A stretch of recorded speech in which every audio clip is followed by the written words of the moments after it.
नमस्कार विद्यार्थी मित्रमैत्रिणींनो, बुल्स अकॅडमीमध्ये आपलं सर्वांचं स्वागत आहे। या व्हिडिओमध्ये आपण चालू घडामोडी 2023 यामधील काही वन लाइनर प्रश्न बघणार आहोत, जे MPSC किंवा इतरही स्पर्धा परीक्षा जशा अंगणवाडी पर्यवेक्षिका वगैरेला विचारल्या जाऊ शकते। चला तर बघा, प्रश्न आहे, भारत देशातील सर्वाधिक वीज निर्मिती क्षमता असणारा प्रथम क्रमांकाचा राज्य कोणता?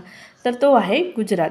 त्यानंतरचा प्रश्न, जागतिक आत्महत्या प्रतिबंधक दिवस कधी साजरा केला जातो? तर तो 10 सप्टेंबरला साजरा केला जातो।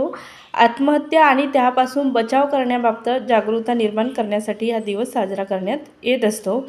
तर जागतिक आत्महत्या प्रतिबंधक दिवस 10 सप्टेंबर 2023 या वर्षाची थीम काय आहे? तर ते आहे क्रिएटिंग होप थॉट, म्हणजे कृतीतून आशा निर्माण करणे, हे 2023 या वर्षाची थीम आहे। त्यानंतरचा प्रश्न आहे की राष्ट्रीय पोषण आठवडा कधी साजरा केला जातो? तर 1 ते 7 सप्टेंबर या वेळेला राष्ट्रीय पोषण आठवडा साजरा केला जात असते। त्यानंतरचा प्रश्न आहे की कोणत्या राज्य सरकारने राज्य सामाजिक सुरक्षा योजनेअंतर्गत ट्रान्सजेंडर समुदायासाठी दरमहा 1000 रुपये पेन्शन मंजूर केली आहे? तर ते झारखंड राज्य आहे। त्यानंतरचा प्रश्न बघा, खो खो आणि कबड्डीप्रमाणे दहीहंडीला आता कोणत्या राज्यात खेळाचा दर्जा देण्यात आलेला आहे? तर ते आपल्या महाराष्ट्र राज्यामध्ये आहे। त्यानंतर प्रश्न बघा, कोणत्या देशाने एक्स रे